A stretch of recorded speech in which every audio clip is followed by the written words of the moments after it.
Assalamualaikum. Hai anak-anak, selamat pagi. Apa kabar? Semoga selalu sehat dan tetap semangat belajar ya. Baik, hari ini kita akan belajar pembahasan latihan soal Bahasa Indonesia paket 2 SD kelas 6 untuk Al-Azhar Syifa Budi Annual Assessment ASBAA. Kita mulai dengan membaca basmalah bersama-sama. Bismillahirrahmanirrahim.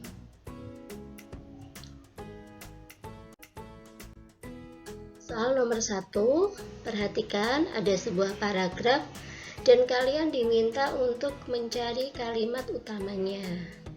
Ya, perhatikan paragrafnya, kita cek apakah kalimat utamanya ada di kalimat yang keberapa. Ya, jadi ini menjelaskan tentang banyak orang melihara beraneka jenis hewan ya. Kalimat utamanya adalah ya di awal paragraf. Jadi jawabannya yang C.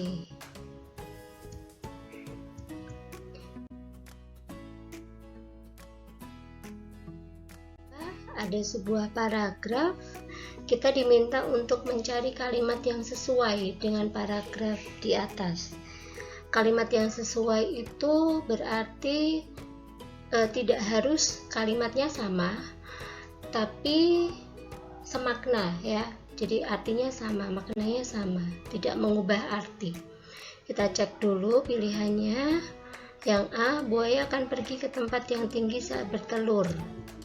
Ke tempat yang tinggi, kita lihat di paragraf ada naik ke daratan. Daratan itu kan tidak harus tinggi ya, ada daratan rendah, daratan tinggi ya, dataran rendah, dataran tinggi. Tapi kalau yang dekat pantai itu kan tidak tinggi. Jadi yang A salah. Yang B, buaya selalu menyerang manusia. Selalu menyerang. Di situ akan segera menyerang. Berarti tidak sama maknanya. C, buaya akan sering menyerang. Sering menyerang, di situ akan segera menyerang juga beda, tidak sama. Yang D, buaya menjaga keselamatan telur-telurnya dari segala gangguan. Ya, jadi itu dia jadi agresif, selalu menyerang jika ada manusia atau hewan lain yang mendekatinya. Jadi buaya menjaga keselamatan telur-telurnya dari segala gangguan. Jawabannya yang D.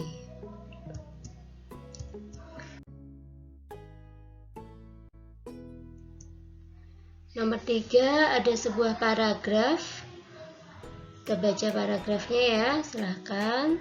Terus diminta untuk menentukan itu termasuk jenis teks apa. Kita lihat dulu tentang ciri-ciri dari masing-masing paragraf. Narasi itu menceritakan, ada alur, ada tokoh ya cirinya. Eksposisi itu menjelaskan dan tujuannya itu agar nanti pembaca mendapat informasi atau pengetahuan baru. Deskripsi itu menggambarkan ya, jadi pembaca itu bisa membayangkan atau seolah-olah melihat. Argumentasi itu memberikan pendapat, ada bukti dan alasan. Nah, paragraf ini itu kan menggambarkan kondisi rumah.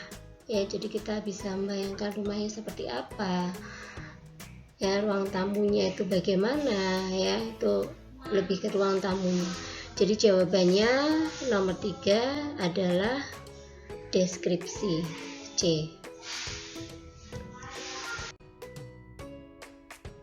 Nomor 4. Kejadian yang mungkin berkaitan dengan isi paragraf tersebut.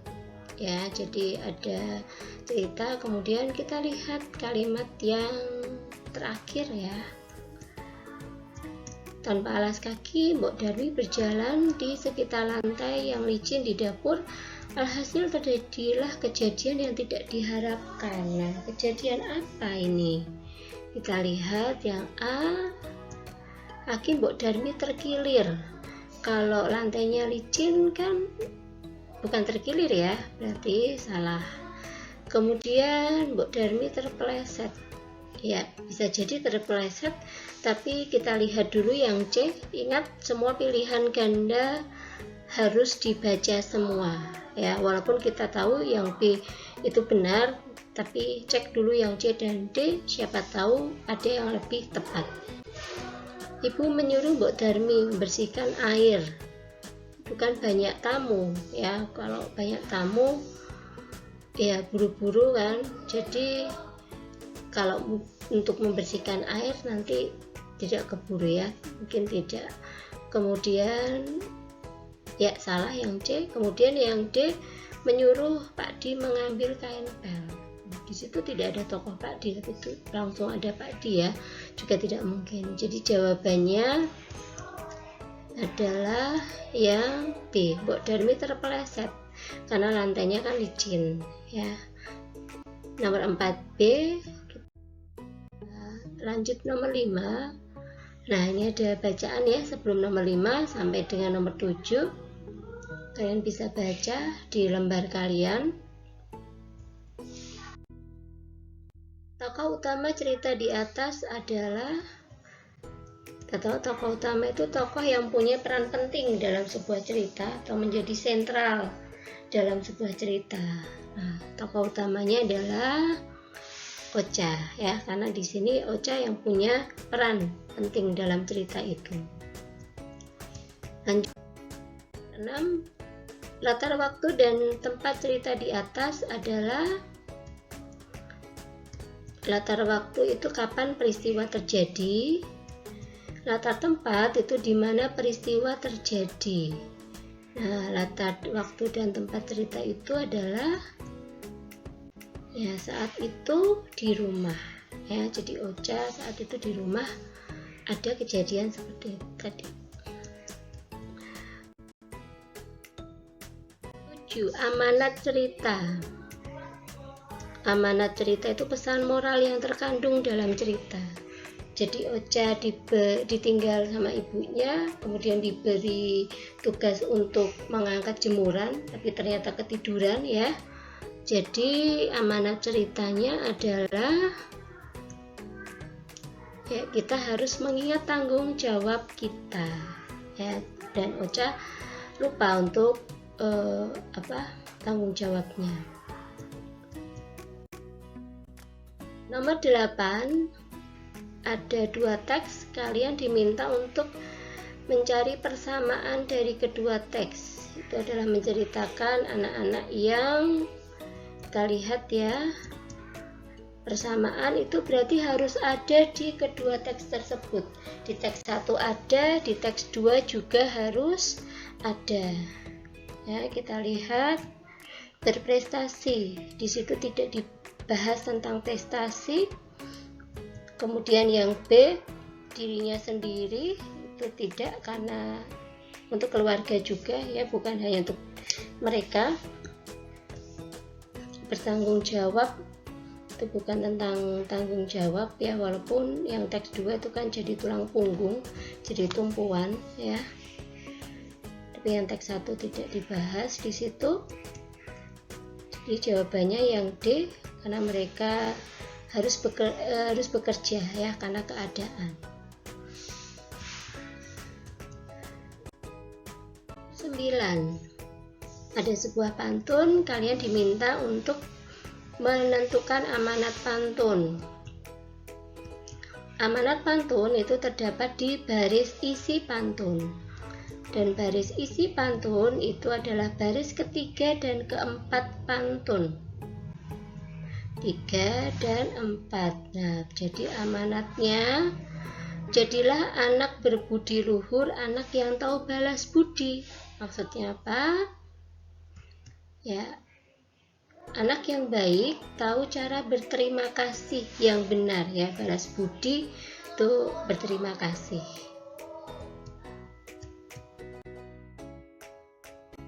Lanjut ya, nomor 10 sampai dengan 14 ada sebuah cerita ya, sudah dibaca anak-anak ya.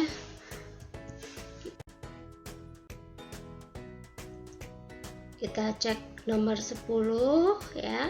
Tokoh utama cerita di atas ya, tokoh sentralnya itu adalah cabai ya. Jadi tokoh utamanya cabai.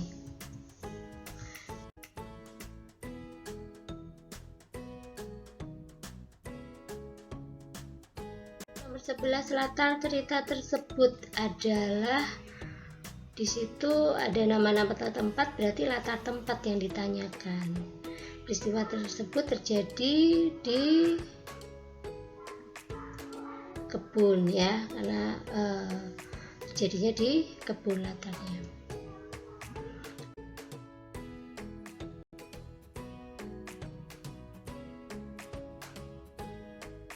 Amanat cerita. Amanat cerita itu harus positif atau mengandung nilai moral yang baik ya. Jadi nggak boleh kalau kita menentukan amanat cerita itu nilai moral yang buruk ya, pasti atau harus yang baik. Jawabannya adalah, sesulit apapun keadaan, kita tetap selalu bekerja keras karena hasil yang baik pasti akan kita peroleh ya. Nomor 12B.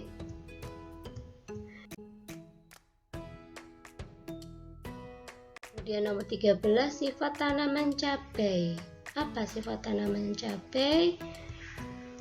Dalam cerita tersebut adalah ya, teguh memegang prinsip ya, walaupun dia diolok-olok sama benalu, dia tetap teguh. Nomor 14, simpulan cerita di atas adalah, simpulannya tuh D ya, usaha yang dilakukan dengan mengutamakan nilai-nilai kebaikan akan menghasilkan kebaikan juga.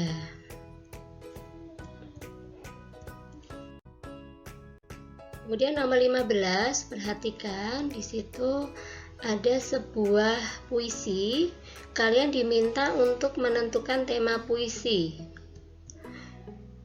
Tema puisi itu gagasan pokok puisinya, tentang apa puisi tersebut ya. Situ tema puisinya adalah rasa syukur ya, karena walaupun hujan tetap bersyukur, tetap disyukuri karena pemberian Tuhan.